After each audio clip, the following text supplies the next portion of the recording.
Is Joe Manchin potentially willing to reform the filibuster, or is he just holding out a football and we're gonna try to kick it and he's gonna pull it away?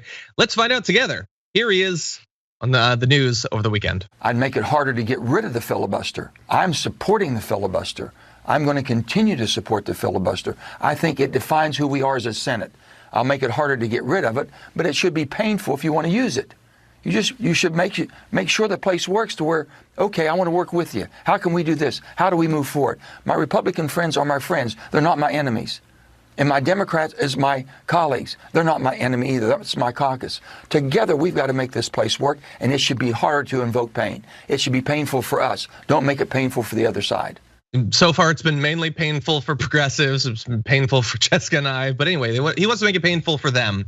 So look, now he did say, Francesca, I want the filibuster. I want to make it even harder to get rid of. I love the filibuster. The filibuster is the best. No filibuster, come back.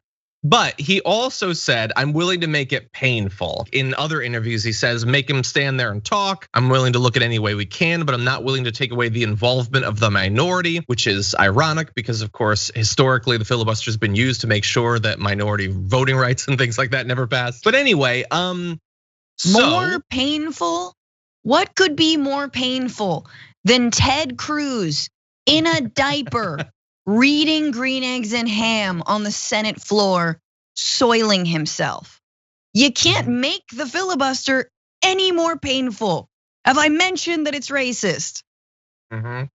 Like, it's so stupid to be like, well, we need to make consequences, like no lunch for you, but we will keep the filibuster. Like, oh, that's all he means.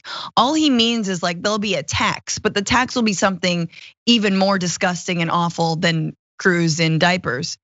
And I don't know. I don't even know what that would be. So way back in 2011, a very different time, Manchin backed a similar unsuccessful measure that would have required that senators who wish to filibuster a bill must actually take the floor and make remarks. Look, if they did something like that, at the very least, the filibuster would be kind of like Manchin and Sinema and others pretend it is. Like they pretend that it's this great long-standing tradition where you have to actually speak up for what you believe in. And in theory, it draws the eyes of the nation to the filibuster, potentially making it an unpopular thing to do. But you don't have to do any of that. You don't ever have to speak at all. You just don't allow the vote to take place if you have 40 people. So would this help at all if they were to require the diaper and the green eggs and ham and all of that? No, because the other side, and this is the problem that, Manchin understands who he's dealing with. He knows the Republican Party is completely bad faith and will utilize anything to their political advantage, because so will he. That's the whole point. I'd like to ask him about January 6th. Do you think that these guys are your friends, the ones who basically were totally fine with a mob storming the Capitol? I'm still not over that. Do you guys remember when the president was impeached? Yeah, that just happened like a month ago. So it's not gonna actually change anything to put higher bars on the filibuster, because Republicans have always been willing to touch that third rail so long as they get more airtime, so long as that they thwart any kind of progress and any kind of Democratic bill. And once again, Democrats are hard pressed to play that exact same game because generally they don't like to stop like doing something or anything. Now, should they have tried on stopping the 1.9 tax break to like the wealthiest Americans? Yeah, I don't think they could have though. They weren't in the majority. Or I mean, could they have? That was like a tax. That was a budget reconciliation thing. It was budget reconciliation. Yeah, Democrats aren't willing to fight in the same ways that Republicans are willing to fight, in those same dirty, disgusting ways. So I'd like to think that if we preserve the filibuster, Democrats would even utilize it, but I don't think they would. And all it's doing is preventing us from actually getting anything done.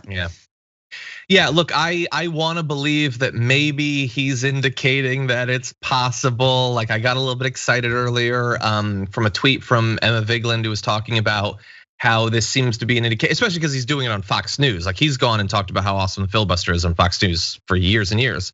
Now he's going and saying maybe we should make it painful, make it mean something. Maybe that represents something. So she was pointing out that he has some wiggle room. And so I said that we should make hashtag make Manchin wiggle trend. So if everybody watching this did that, it would happen. Think about it. Don't you want to live in that America where hashtag Make Manchin Wiggle is trending.